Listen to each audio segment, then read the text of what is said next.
Sveiki visi!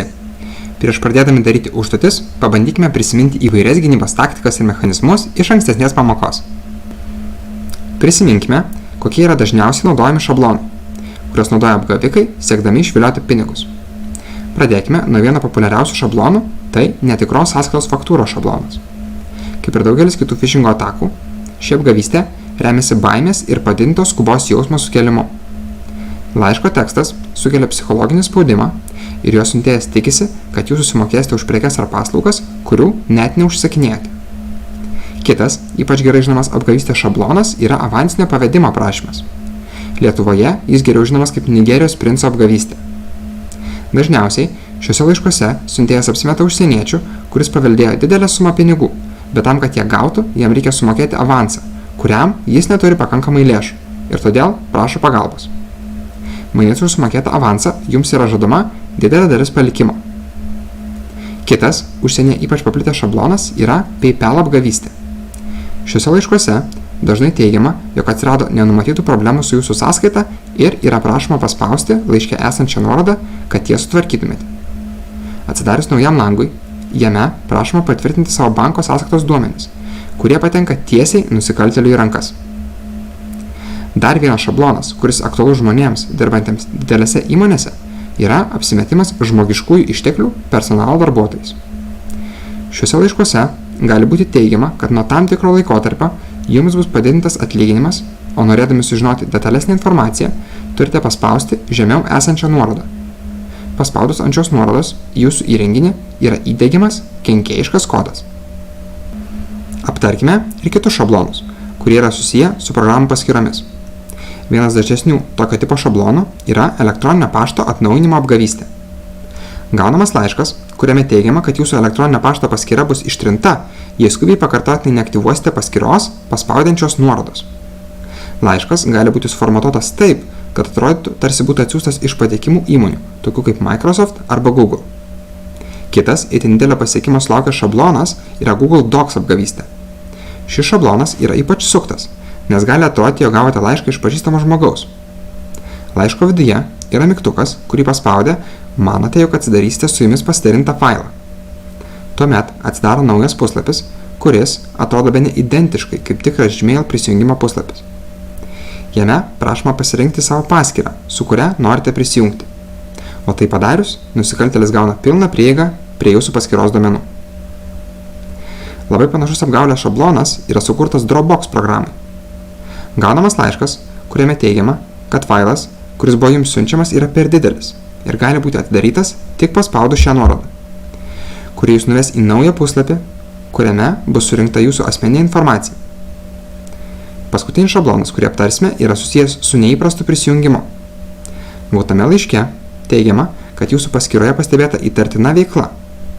Turite paspausti ant šios nuorodos ir norėdami patvirtinti savo paskyrą, turite suvesti savo prisijungimo duomenis. Tai atlikę, galite atsisveikinti su savo paskyrą. Visuose iš ką tik pakartotų šablonų taikymo būdų apgavystės sėkmė priklauso nuo sėkmingo manipuliavimo nuorodomis. Prieš spaudžiant bet kokią nuorodą, reikėtų užvesti ant jos pelytę ir įsitikinti, ar ji tikrai veda į tą puslapį, kuris nurodytas tekste. Ta patį reikėtų atlikti ir su paprastu tekstu, kuris naudojamas kaip hipertekstas, kad įsitikintume, jog jis veda į saugią svetainę. Kad išvengtume netikrų nuorodų, pravartu žinoti, kokia yra domenų hierarchija. Domenų svarba nuorodoje eina iš dešinės į kairę. Jeigu bandote prisijungti prie Yahoo elektroninio pašto, teisinga nuoroda turėtų būti mail.yahoo.com. Yahoo yra pagrindinis domenas, o mail yra jos subdomenas. Apgavikas laiške gali nurodyti itin panašią nuorodą yahoo.mail.com, kuri jūs nuves į kenkėjišką puslapį.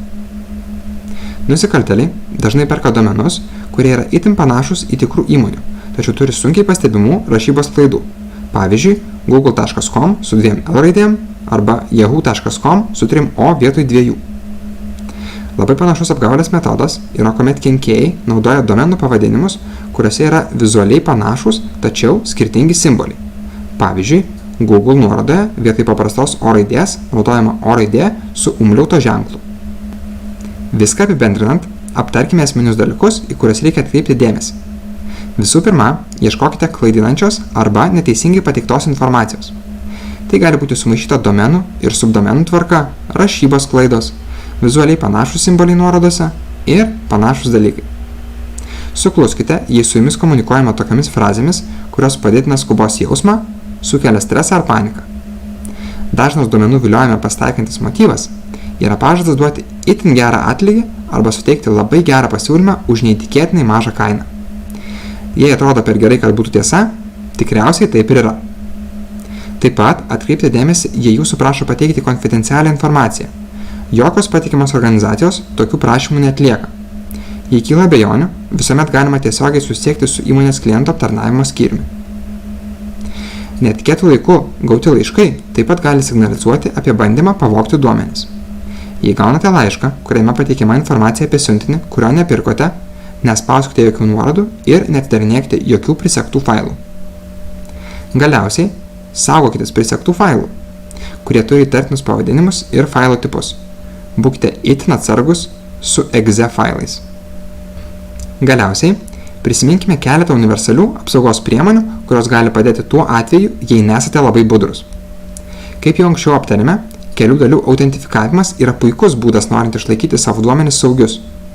Net jei prieš jūs ir bus įvykdyta duomenų nutekinimo ataka, kibernetiniai nusikaltėliai vis vien negalės gauti prieigos prie jūsų duomenų, nes nesugebės įveikti kelių dalių autentifikavimo sistemos. Taip pat labai svarbu, kad jūsų naudojama programinė įranga visuomet būtų pilnai atnaujinta, nes jei to nepadarysite, apgavikai gali išnaudoti senesnėje versijoje esančias spragas tam, kad jums pakenktų. Dar vienas įrankis skirtas kovai prieš duomenų viliojimą yra specialiai tam skirti naršyklių priedai. Šie priedai padės jums aptikti kenkėjiškas svetaines, be to, dauguma jų yra visiškai nemokami, todėl nėra jokios priežasties, kodėl nereikėtų jų įsidiegti. Taigi, greitai pasikartojame visas pagrindinės gynybos taktikas ir kokie yra esminiai duomenų viliojimo mechanizmai. Belieka pritaikyti įgytas žinias praktikoje. Sėkmės!